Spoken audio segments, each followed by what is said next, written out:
there. Hi, great. Thank you so much, everyone, for joining us. So my name is Zoe. I am the program manager at Creative Edinburgh, and I will be here with you today, but I won't be hosting the session. Our lovely Leah will be hosting, and I'll give over to her in a second. Just while we have the talks going on, we'd really appreciate if everyone just keeps their microphones on mute, just so we're not distracting the presentations and our lovely speakers while that's happening. So a little bit about what's happening today. We have Ola, Wojtkiewicz, and Caitlin from Creative Edinburgh. So if there's any point where you have any questions for me and the team, please do reach out to Ola, Caitlin, or myself. We will have about 40 to 45 minutes of both presentations, and then a lovely Q&A that you can participate in the chat function, or put your hand up if you'd like, and Leah will lovingly facilitate that bit.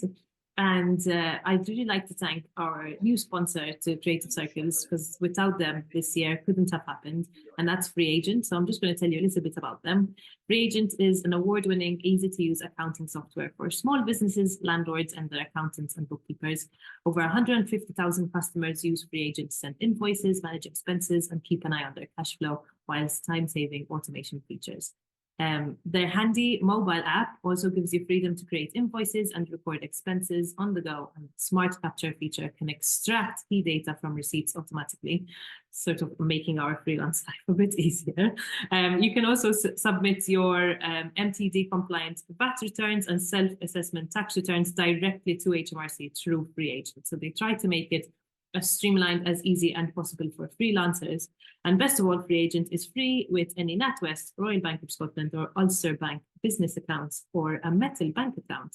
So if you have any of those accounts, you can get a free FreeAgent software package. So that's enough from me. I'm now going to hand over to our lovely facilitator, Leah McDowell. Sorry, Leah, your last name went away, and I all of a sudden had to remember it from scratch. Right.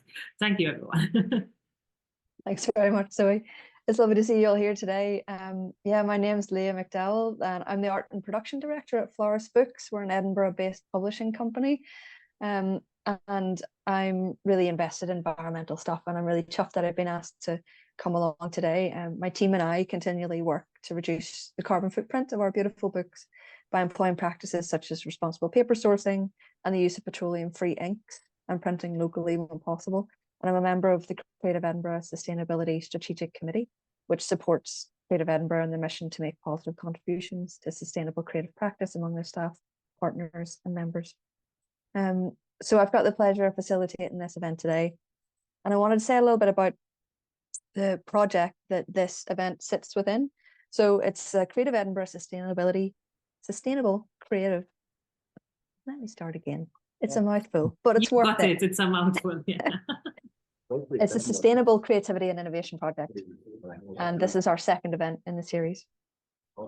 So over the next few weeks, Creative Edinburgh is going to be delivering a range of interactive workshops, engaging events like this one, and sharing practical resources that are going to equip small businesses and freelancers with the knowledge, tools, and motivation required to drive tangible, positive environmental change, which is what we all want. Creative Edinburgh really want to demystify climate concepts and empower you all to adopt sustainable practices in your work.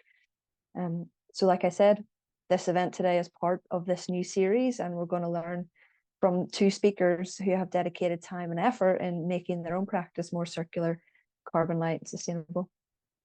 So I'm really chuffed to be able to introduce them to you now, starting with Alicia Story, the founder of the award-winning sustainable interior design studio, A Design Story.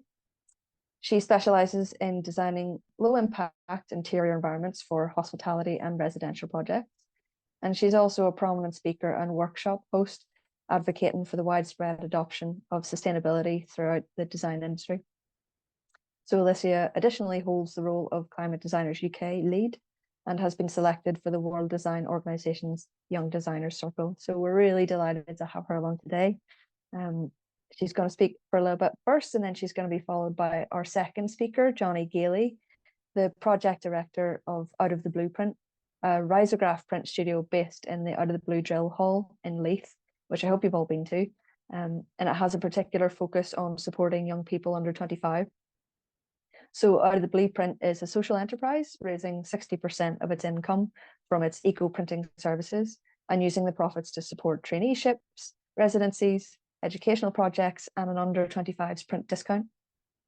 So riser printing is a super cool process. It's a low-cost, eco-friendly print process using only vegetable inks and 100% recycled paper. And that comes with quite a unique aesthetic. So by adding one color, one layer at a time, the process, while being labor intensive, looks really hand printed rather than mass produced. And the resulting aesthetic is perfect for prints and posters, flyers and comics, and provides a sustainable alternative to common print solutions, which often draw on fossil fuel extraction and the petrochemical industry. So we're going to hear from both speakers. And after that, we're going to have time for you all to share your questions. So we're going to be able to tap into the experience of both of our speakers. So if any questions come up as we go along, just add them to the chat. Or if you're really keen to speak and you want to talk, once we come to the Q&A section, just you can put up your hand at that point and our team will be able to highlight you so you can share your thoughts. So I think that's all from me. I'm going to hand over now to Alicia. It'd be great to hear from you. Thank you.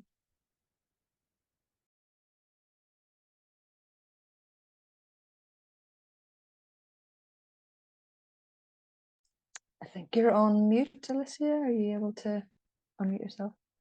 You're getting there. Sorry, yes. No worries. Thank you so much, Leah, and thank you so much, Creative Edinburgh, for inviting me here today. So I'm just going to share my screen and share a little bit about my experience in setting up my studio and integrating sustainability, which is a continuous journey on evolving it further. And then I will share some practical, actionable tips as well in implementing sustainable practice. So,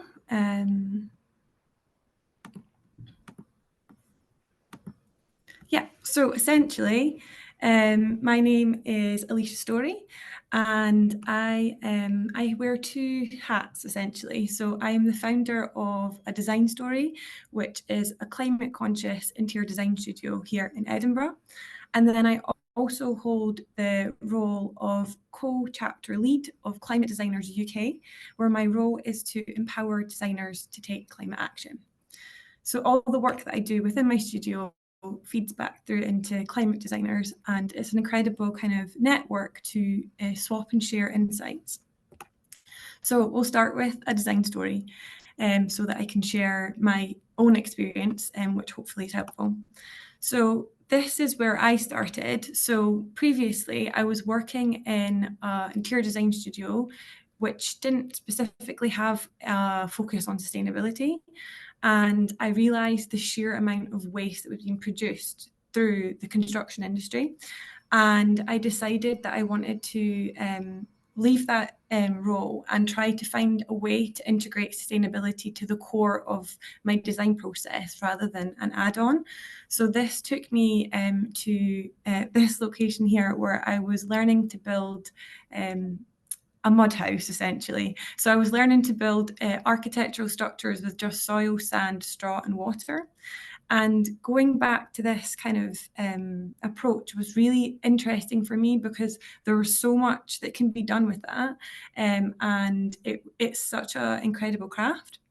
And then I wanted to find a way to combine this skill set with contemporary interior design as well. And then, so this is one of the facts that I kind of referenced a second ago about the UK interior design and construction industry. So 22 million pieces of furniture discarded each year alone in the UK.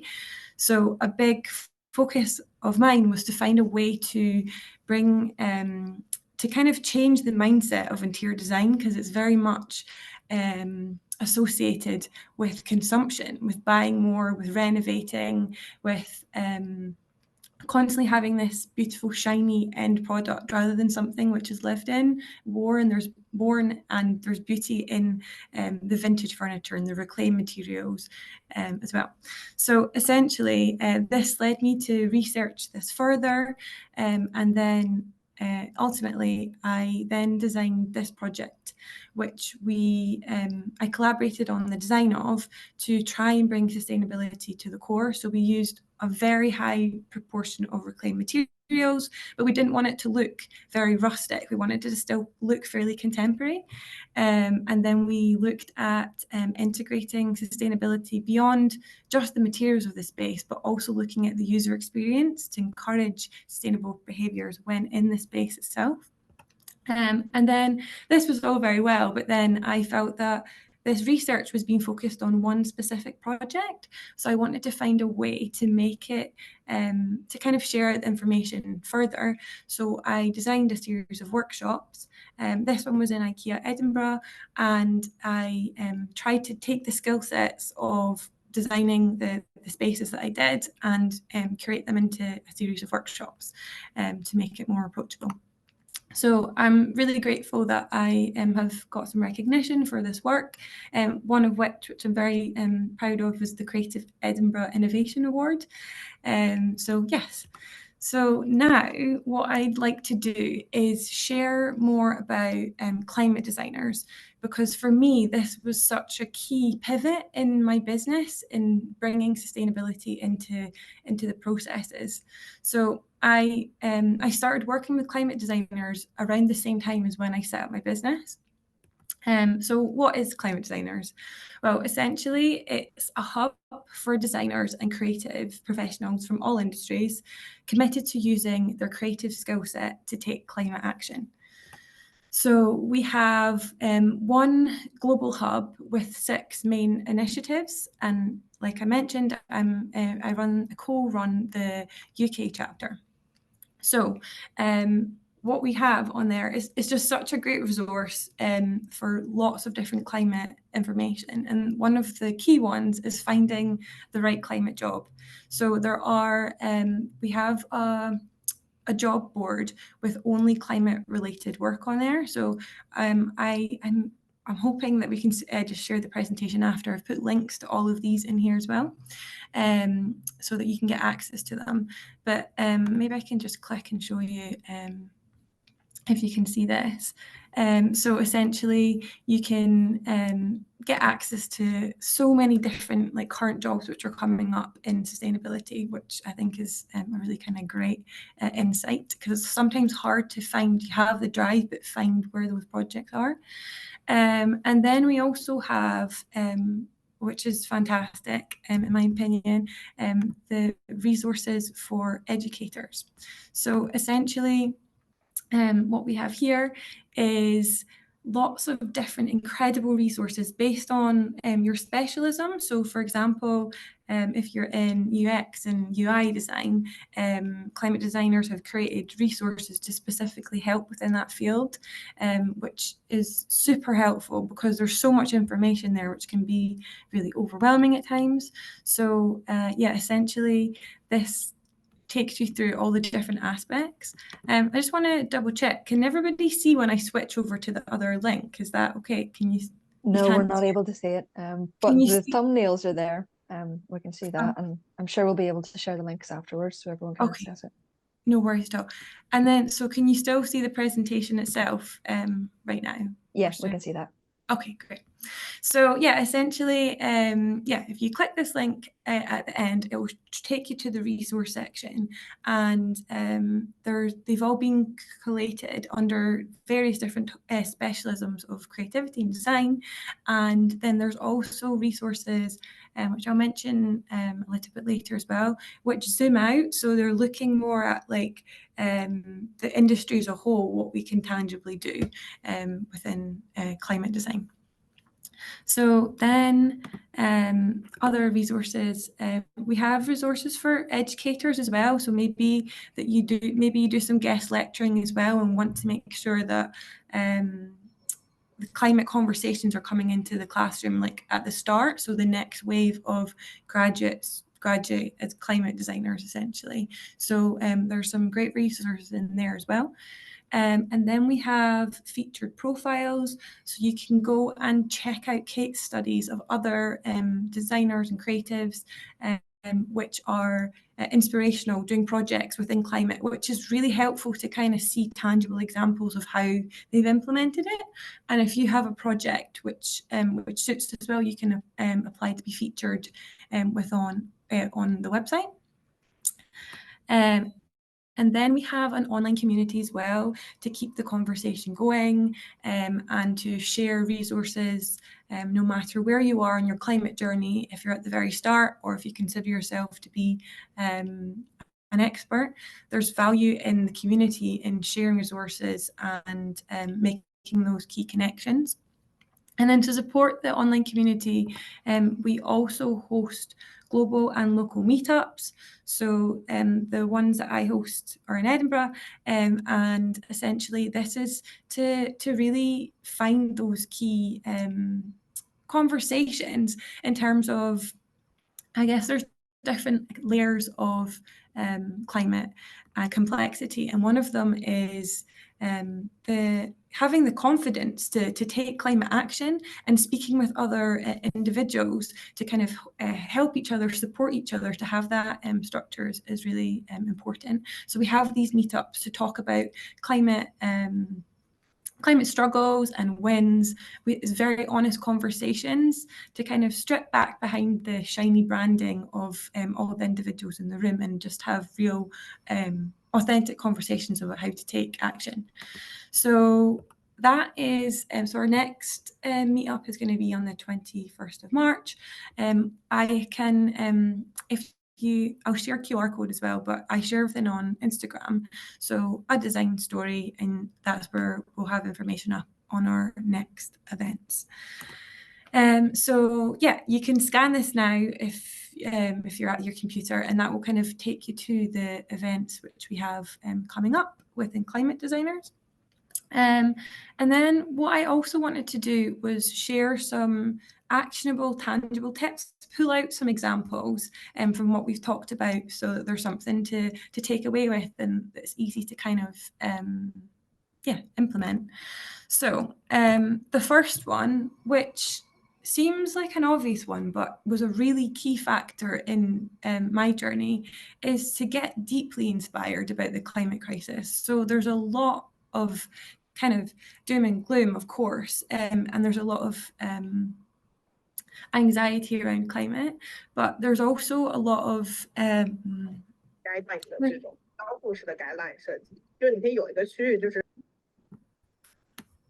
think we've just I think someone's not on your mute. No worries. So yeah, so there's a lot of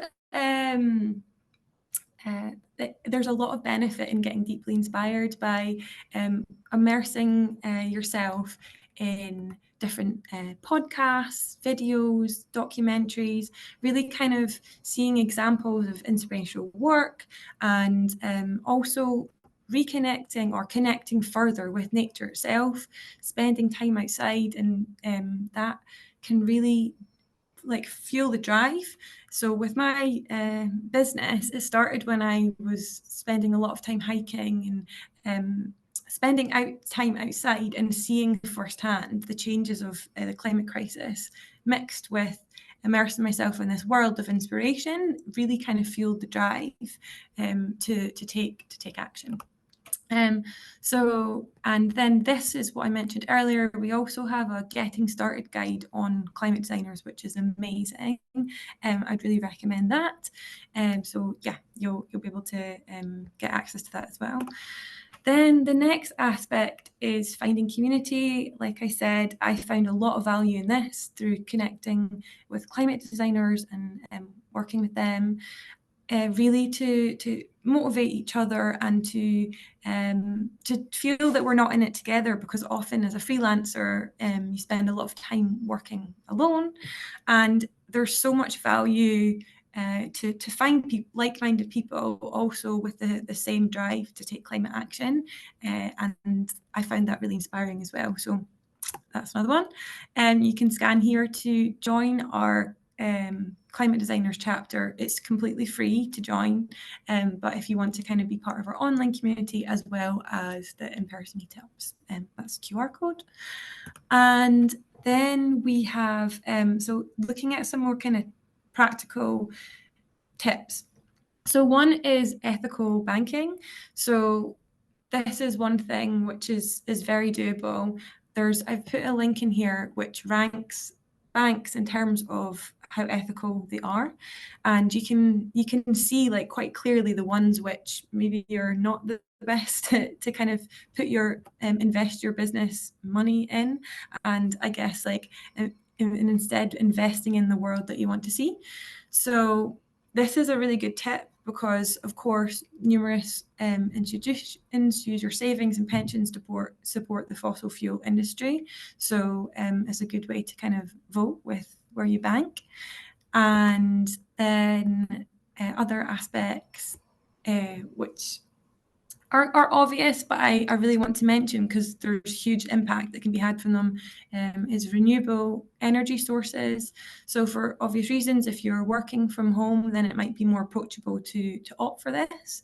And this is how you do it. So there's essentially this website, which is really helpful, which kind of outlines renewable energy suppliers. And then another consideration perhaps is how ethical is your broadband as well. So I tried to pick out in the 4 examples ones which apply to the broad spectrum of us all. And then the last point I kind of want to leave on is our digital footprint as a whole. So essentially a great place to start is with our websites. By choosing or opting for lower res photos, you can still have like beautiful resolution on online, but often very high res images are put online on websites which consume a lot of energy. Wherever possible, avoiding video as well, as this obviously consumes a lot of energy. And then also, if possible, if you're updating your branding or looking at colors for your website, opting for low energy consuming colors is a great tip. In the fact that of course we know that darker colors are consume less energy, and white consumes the most. So even opting for like a off-white, like a darker kind of white grey tone can reduce impact. And also you might not expect that blue pixels use approximately 25% more energy than red and green ones. So yeah, thinking about our digital footprint, the emails we send, our social media, like even like a digital detox and going through your Google Doc or whatever, and removing extra storage elements can really make a big difference as well. So there are some practical tips, but I really very much recommend checking out climate designers. Oh yeah, just one last thing. So this is a really great tool where you can check your the footprint of your website. So you just paste it in here and then it'll give you kind of an overview, which is really helpful to then continuously try and update it to get it into the A zone or higher up. So yeah, like I've mentioned, there were some actionable tips, but I very much recommend checking out Climate Designers. It's packed with amazing resources. And yeah, so here are the QR codes again. So the first one that scans to take you to my Instagram, where I share lots of different insights on sustainability and also share our upcoming events for Climate Designer local meetups. And then here's the Climate Designer QR code to sign up for our online community, which is free. So yeah, thank you so much. Hopefully that was helpful. Brilliant, Alicia. Thank you so much. And thank you for starting us off with such a positive and aspirational mindset. It can be really overwhelming coming to issues like this, but your mindset's bang on, so I really appreciate it. Thank you for highlighting the work of climate designers as well. Those resources look brilliant. Caitlin shared a couple of your climate designers link in the chat, but we will be sharing your presentation with attendees because there's loads of really helpful links in there. So thank you for that. That's a great way to start. Right, now we have Johnny. We're going to hear from you. Can we spotlight Johnny? And okay, Leah. Hello, thank you. Hello, thank you. Thanks very much to yourself for hosting, and also to Creative Edinburgh for inviting me. I work at Art of the Blueprint. We're a resto studio based down in the Drill Hall in Leith. And I've got a wee presentation to show you just with some of the work that we do. But I think before I do, I just want to sort of point out there's two things I want to talk about today. One is to do with resources and how you run a business in terms of the resources that you use and that you source. But the other is kind of more about what is sustainable practice, and it's a bit of a there's both micro, which is the resources, and macro, which is how things are set up. Raymond Williams, the cultural historian, had in his book Keywords, he talked about culture,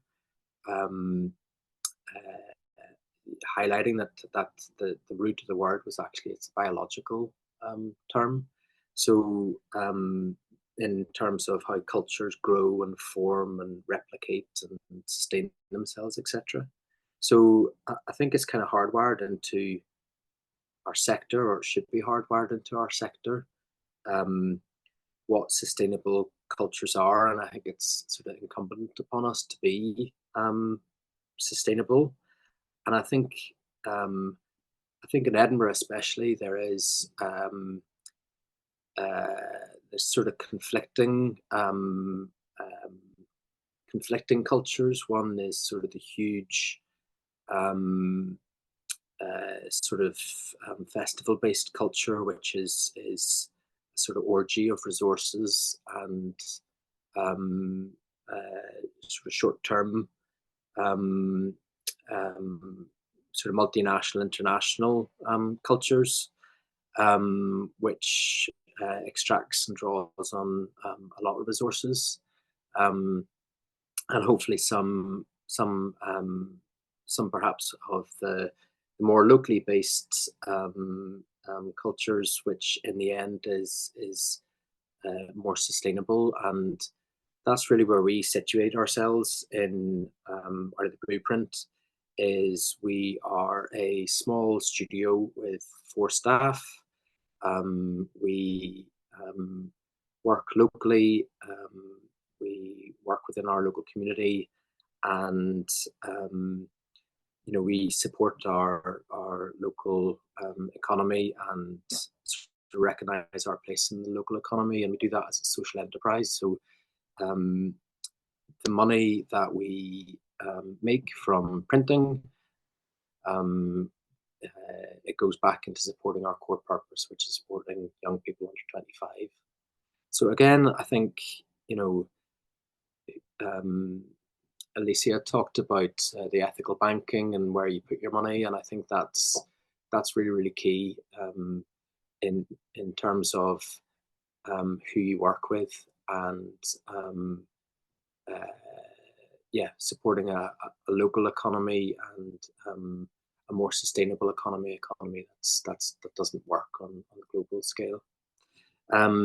So Art of the Boot itself is a social enterprise, and as such, it also raises its money by trading. So 95% of the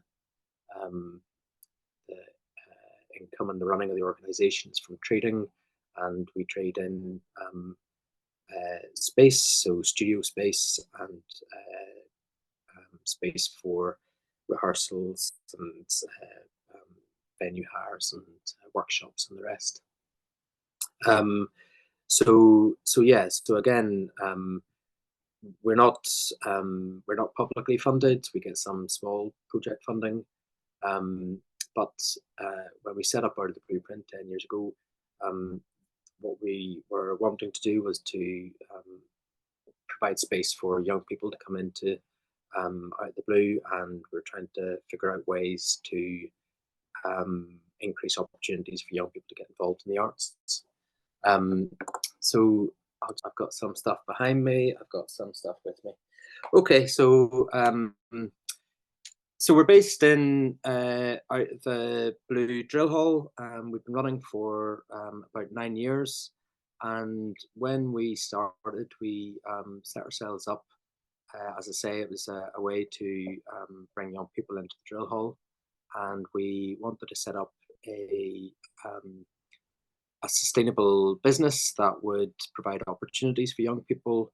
And we thought there was an opportunity, given that there's 60 studios and about 100 artists in out of the blue, that we could basically run a print room for the tenants. After a bit of research, we came across Riso. At the time, we wanted to use it because it's quite a labor-intensive process. I'll show you these. For instance, these are some books that we've produced recently for Canongate. These are blank notebooks. This is a thing that we did in COVID. So we produced a little community map with Port of Leith Housing Association, and this was providing resources for people, whether it was accessing green spaces or health projects, food projects. And by producing print, we were able to put these through the door of social tenants, a lot who don't have access to the internet or smartphones. And this is an example of how print, I think, goes beyond technology, and it's perhaps a resource that once made perhaps is used a little bit longer. So as I say, the Riso process prints one color layer at a time, and so in this case, my colleague Bethany designed using the different colors for the map. But what it does is it produces quite a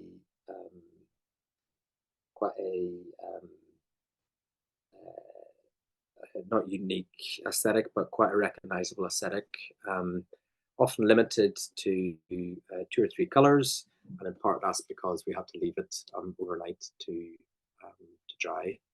So and the reason why that it takes longer is because of the makeup of the ink. The ink is water-based ink.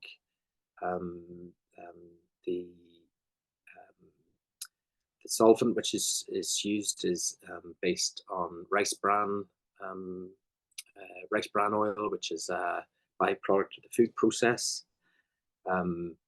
And so because there's no chemicals in it, it means that it takes longer for it to dry. A lot of print has, well, number one, the glossiness of a lot of print, multicolored print, is of course based on plastic and the petrochemical industry.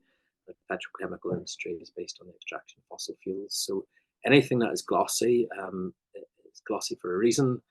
And I think, that's one of the main things about thinking about who you print with.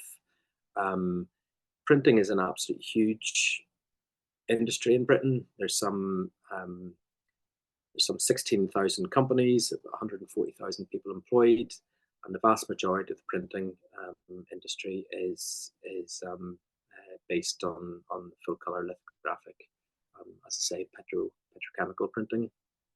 So Riso printing is an alternative to that. As I say, the inks is water-based from a sustainable source, and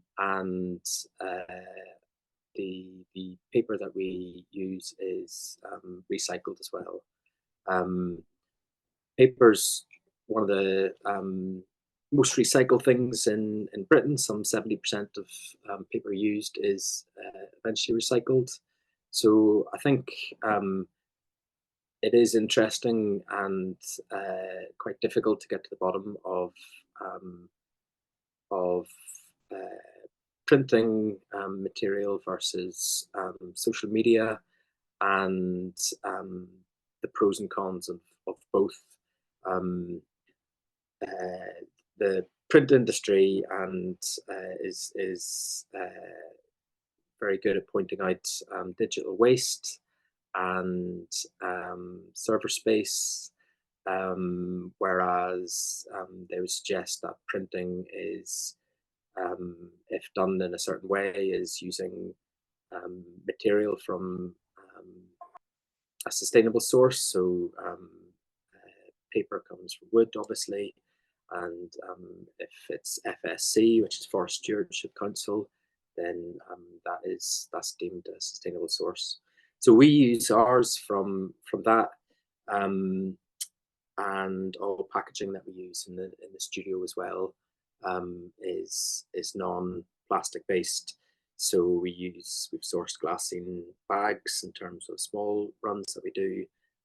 We use paper tapes, and rather than buying in materials for packaging like cardboard, the drill hall's got a huge throughput of cardboard, which we just use old cardboard boxes that people are leaving out for recycling. So actually reusing before recycling is good, but it does require further resources to recycle it, whereas reusing is less.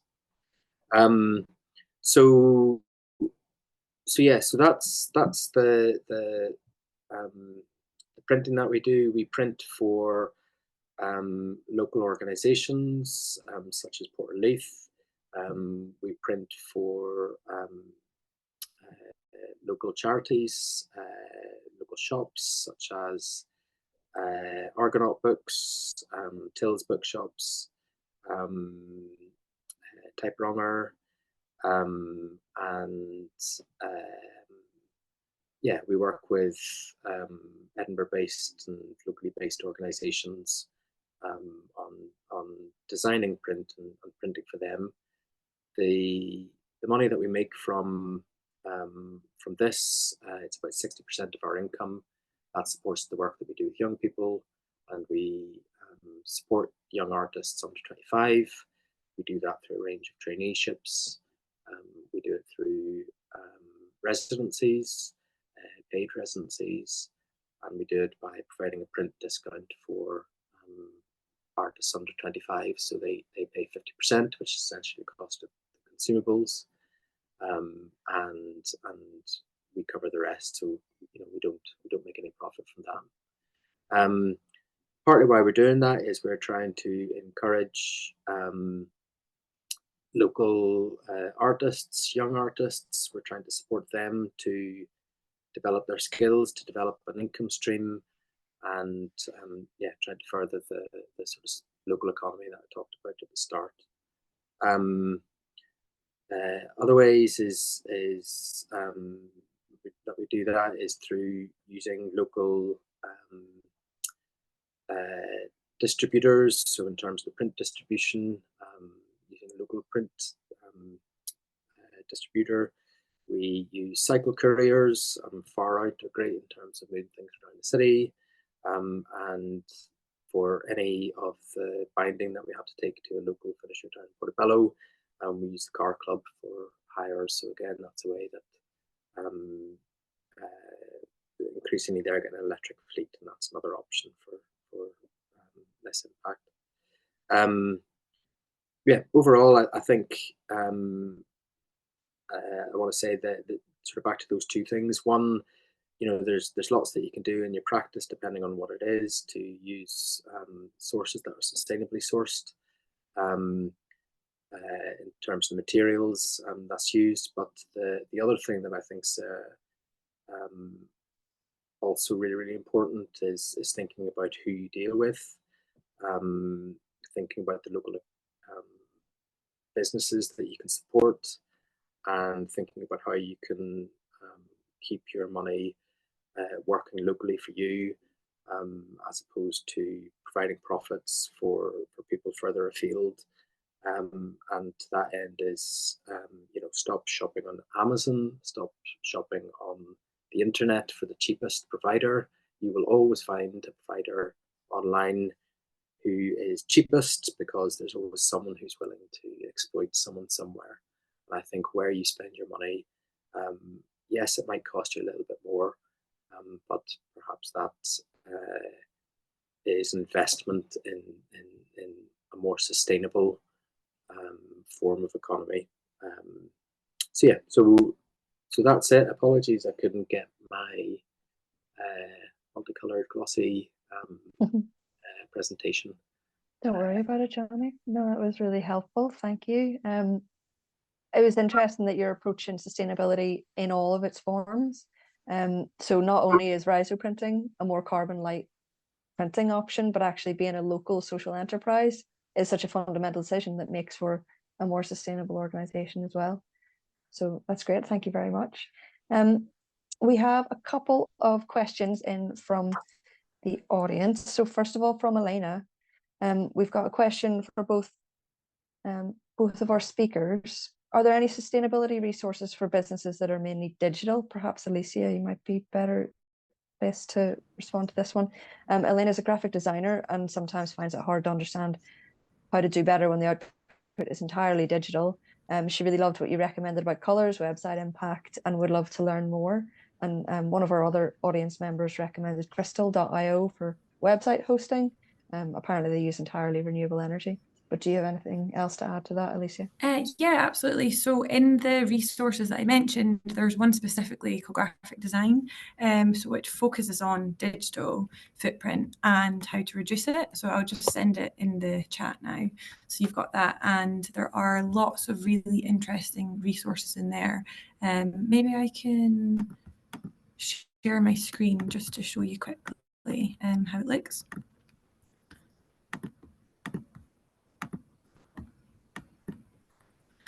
Yeah, so basically there's like an introduction and then it's absolutely packed with like getting started, like resources, learning more, paper and packaging design. I think that kind of references the next question, which talks about the print side in comparison to the digital.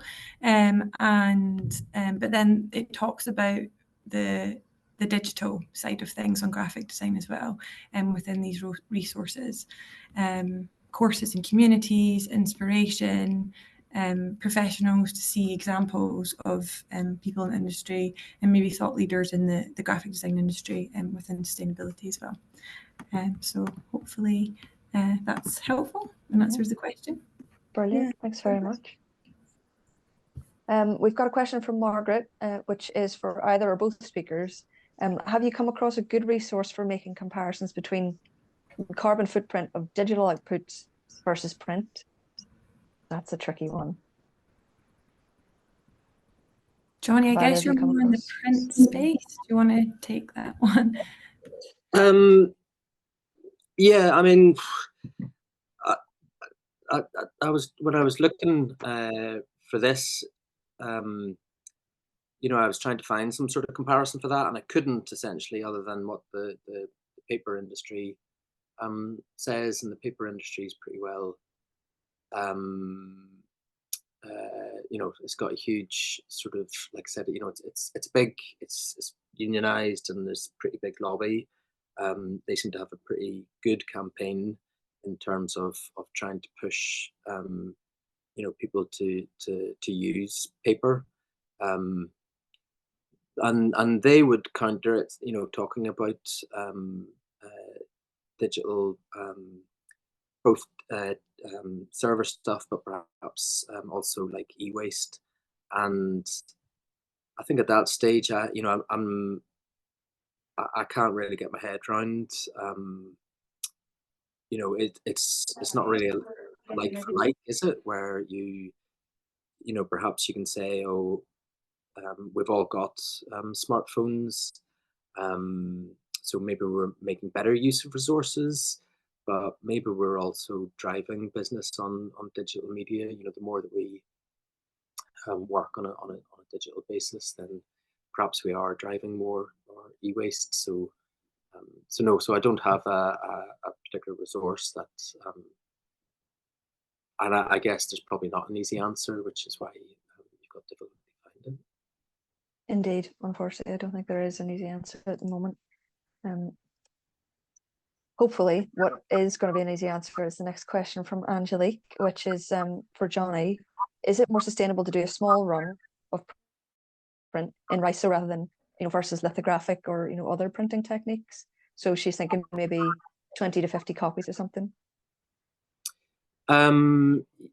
Yeah, I mean, I think in any printing, the more you print, the cheaper it gets.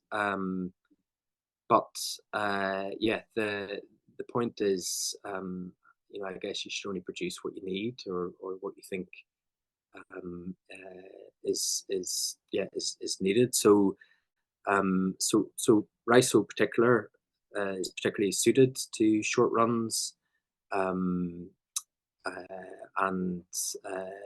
yeah, once you get past about 20 copies, then it starts to make sense. Anything less, then like the bulk of the work is doing the setup, because essentially it's like mechanical screen printing. So your the machine produces a stencil, and then once that stencil's made, then it doesn't make a difference whether you're producing 10, 20 or 100 or 1,000 copies. So yeah, so the bulk of the resource is in doing the setup. I guess with Riso printing, as I say, there's no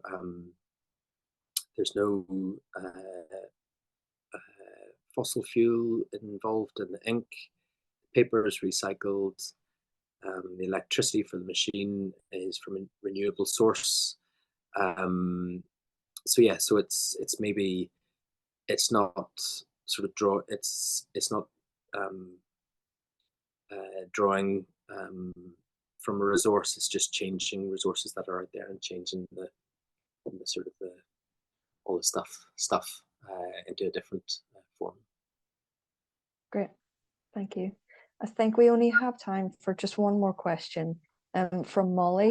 So she says that it was a really good point you made, Johnny, about not always going for the cheapest option, because someone will always be willing to exploit someone else in order to get that price down. The $1 million question is, how do we educate people on this when they only think about price?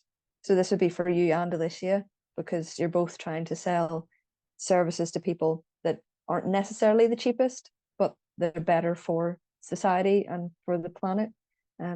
Alicia, do you want to go first on that? Yeah, of course. So a lot of what I do is I frame sustainability in a way that will resonate with that client. So it might be, it might be that we're very value driven, and that's why we want to push sustainability, but that might not align with everyone's kind of narrative, and there might be complexities in that. So kind of one of the kind of aspects I mentioned is that we all have to move towards sustainable business. So if we don't implement this now, then they'll be left behind. I phrase it in a slightly softer way to clients, but it really kind of does help to kind of shift that, so that it's not just, oh, we can't afford it. Like it's more of a bigger conversation, and yeah, so that's one way that I would approach it anyway. Yeah, that's helpful. I guess you're working with businesses that will eventually be held to account by society as attitudes shift. Yeah. Johnny, when you're working with individuals, how do you communicate that to get them to try and loosen their purse strings where possible? I think, it's maybe by the time they're talking to us, they're sort of involved with it anyway, and it's less about having to convince. I think in terms of some of the promotion that we do, it's about how we promote ourselves and trying to put forward this sort of sustainability as part of the package, if you like. I think people want to print more responsibly, and everyone's aware of climate change, and even within the drill hall, we get flash floods, and our drains can't take the flash flood quite as much. So we get flooded about twice a year, which, you know, even 10 years from 10 years ago's, you know, a lot more is happening every year now and stuff. So I don't know. I mean, I don't think it's about convincing people. I think, yeah, I think there's a degree of just sort of personal integrity and professional integrity of how you represent your business and what's important to you. And you know, like we also print T-shirts. We also do water-based T-shirts and a lot of garment printing. A lot of that. When we first started out, festivals were approaching us for sort of cheap T-shirts for their bar staff for the weekend. And, you know, again, it's just like, why are we doing this? Because, you know, number one, in order for them to choose you, you have to choose the cheapest cotton. And you produce however many, you don't get much of a markup anyway. And it's probably in a charity shop or probably in the bin actually the following week. So we actually priced ourselves. We said, okay, we'll only deal in 100% organic cotton, and we'll price ourselves out of that because we're actually not interested in that. So maybe that's something that you do, is you actually sort of price yourself out of the bottom feeders, and like say, you know, then you can how you present yourself perhaps is through education and Yeah, great. Thank you, Johnny. Right, I think that's all we have time for in terms of questions. Ola has just popped in the chat some highlights that are to come of resources that Creative Edinburgh are going to be sharing in March. There's loads of really helpful stuff to come. So the best way to keep in touch and make sure that you don't miss those is to sign up for a free membership with Creative Edinburgh. The link for that is also in the chat. So I believe now it is time to say a big thank you to Johnny and Alicia. Really appreciate you both taking the time to speak to us today. It's been really helpful and interesting. Thank you very much. So we want to chat about what we've just heard now to each other and to you, I suppose. It's time for some networking. I hope that doesn't make any of you cringe. There's going to be a little pop-up on your screen that will invite you to go into a separate, smaller breakout room to talk to some of the other attendees that are here today. And at about 1:20, after we've had some good chats about what we find frustrating or interesting about all of this, then we'll pull you back into the main room and we'll wrap up with some community shout outs and updates from Creative Edinburgh. So I hope to chat to some of you. Thank you so much.